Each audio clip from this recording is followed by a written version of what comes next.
नमस्कार दोस्तों, कैसे हो आप सभी। आई होप सब बढ़िया होंगे, मस्त होंगे। तो आपको जैसे कि पता ही होगा कि रेलवे एनटीपीसी का जो शॉर्ट नोटिफिकेशन है वो रेलवे ने जारी कर दिया है। तो उसमें काफ़ी कैंडिडेट्स का ये डाउट रहता है कि हमको कौन कौन से डॉक्यूमेंट्स बनवाने चाहिए ताकि डीवी होगा, अगर हम सेलेक्ट हो जाएंगे और डीवी होगा तो उस टाइम पर हमको कुछ भी दिक्कत का सामना नहीं करना पड़े। और फॉर्म भरते टाइम कौन कौन से डॉक्यूमेंट लगते हैं और डीवी के टाइम पर कौन कौन से डॉक्यूमेंट लगते हैं। तो इस वीडियो में हम डॉक्यूमेंट लिस्ट के बारे में चर्चा करेंगे कि मेरे कौन से डॉक्यूमेंट है। जब मैं एनटीपीसी का डीवी हुआ था मेरा, मैं एनटीपीसी अकाउंट्स क्लर्क की पोस्ट पर सेलेक्टेड हूँ, तो कौन कौन से डॉक्यूमेंट चेक किए जाते हैं और कौन कौन सा फॉर्म भरते टाइम पे डॉक्यूमेंट लिया जाता है। ऐसी काफ़ी गलतियां हैं जो कैंडिडेट गलती कर बैठते हैं। तो एनटीपीसी 2019 में बहुत से कैंडिडेट डॉक्यूमेंट वेरिफिकेशन के चलते बाहर हुए थे। किसी का कुछ कम पड़ गया था या किसी ने गलत फॉर्म भरते टाइम गलत इन्फॉर्मेशन दे दी थी तो बाद में सबमिट नहीं करवा पाए। तो इस वजह से इस वीडियो में लास्ट तक ज़रूर बने रहिए, आपके लिए वीडियो ज़रूर बेनिफिट होगा। ये आप रेलवे का जो शॉर्ट नोटिफिकेशन आया है तो आप देख सकते हैं, इसमें जो एप्लीकेशन स्टार्ट डेट है वो 14 सितंबर से आपका जो एप्लीकेशन स्टार्ट होने वाला है, जो कि ग्रेजुएट का होगा, जिसको CN 5/2024 नाम दिया है। और जो क्लोजिंग डेट रहेगी उसकी 13 अक्टूबर रहेगी। तो चलिए वीडियो को शुरू करते हैं। पास डिटेल सेंट्रलाइज्ड जो एम्प्लॉय नोटिस है CN1/2019, तो 2019 में जो एनटीपीसी का वैकेंसी आया था ये उसका नोटिफिकेशन है। तो इसमें ऑफिशियली बताया गया है कि आपके पास कौन कौन से डॉक्यूमेंट होने चाहिए और कौन कौन से आपके चेक किए जाते हैं। बात करते हैं कि आपको जो फॉर्म भरोगे उस टाइम पे आपके कौन कौन से डॉक्यूमेंट होने चाहिए। तो इसमें आपको दिखाया गया है कि ये फॉर्म भरते time scanned document JPEG format में आपके पास ये रेडी होने चाहिए। यानी कि एक तो आपके पास फोटो होना चाहिए, कलर फोटोग्राफ। और आपको जो फोटो है वो अभी से एटलीस्ट कम से कम 20 फोटो के समथिंग आपको फोटो खिंचवाना है, ताकि आपका डीवी होगा या फिर ज्वाइनिंग होगा उस टाइम तक वही फोटो काम आ सके और रेलवे आपको कुछ और चीज़ नहीं बोल सके कि आपका फोटो मैच नहीं हो रहा या ऐसे नहीं हो रहा। तो आप अभी से ही अपने एक्स्ट्रा फोटो खिंचवा के रखिए, या एनटीपीसी का फॉर्म भरने से पहले आप पर्सनल अलग से जाके उसके लिए पर्सनली फोटो खिंचवा सकते हैं। कम से कम 20 से लेके 30 तक आपके पास फोटो होना चाहिए, क्योंकि दो दो आपका जो सीबीटी होता है उसके बाद डीवी मेडिकल बहुत सी स्टेप रहते हैं जिसमें आपके फोटो काफ़ी सारे लग जाते हैं। एसटीएससी के लोग हैं, एसटीएससी को सर्टिफिकेट अपलोड करना होता है फॉर्म भरते टाइम, क्योंकि उसका जो ट्रेवलिंग पास है वो फ्री का बनता है।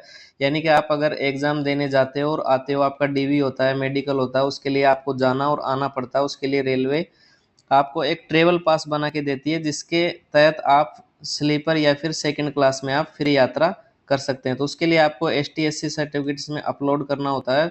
उसी के बेसिस पर आपको रेलवे फ्री ट्रेवल पास देती है।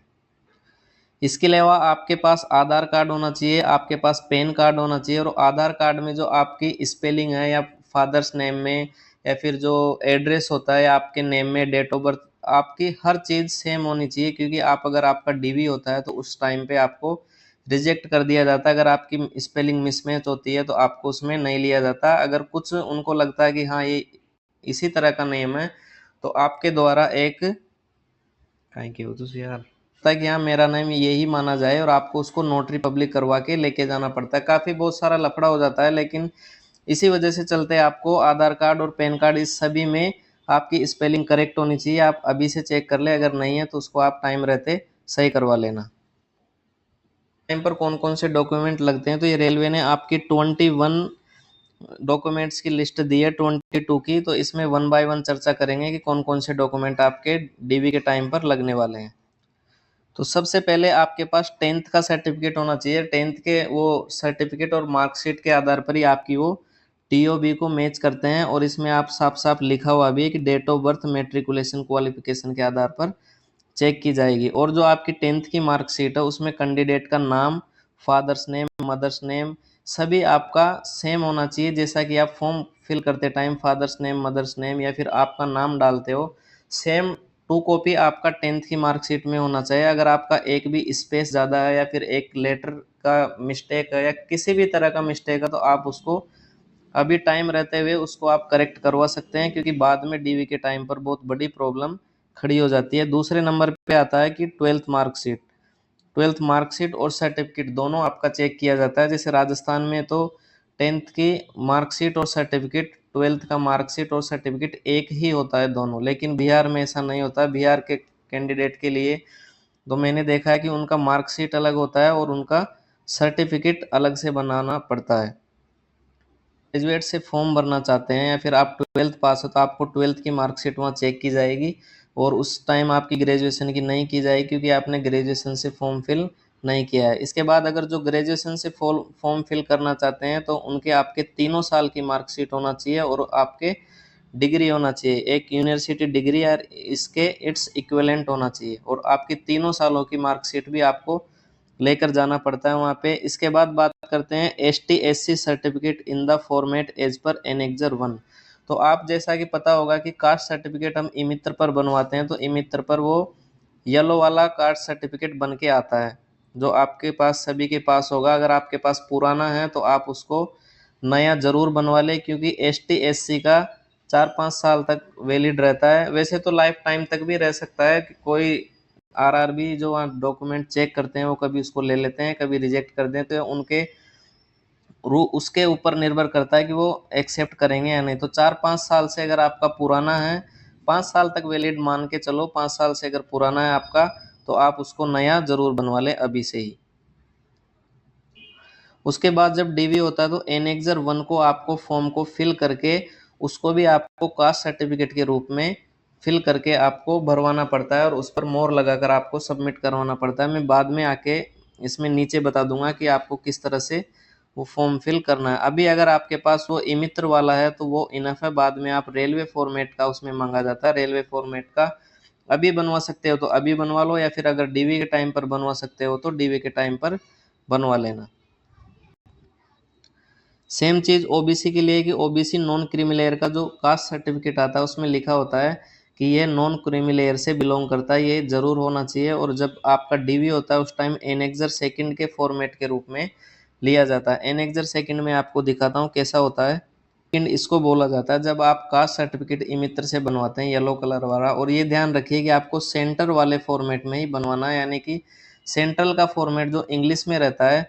सपोज करो ये आपका कास्ट सर्टिफिकेट बन गया तो इसी को देख के ही इसमें वो नंबर चढ़ाया जाता है, और फिर डिस्ट्रिक्ट मजिस्ट्रेट या फिर SDM जिससे भी आप साइन करवाना चाहते हो उससे साइन करवाने के बाद में वो एक सील लगा के देता है, और इसके द्वारा इसमें नंबर चढ़ा के आपको जो सील लगाता है उसी को आपको रेलवे में देना पड़ता है। इसको बोला जाता है कि रेलवे फॉर्मेट वाला कास्ट सर्टिफिकेट होना चाहिए।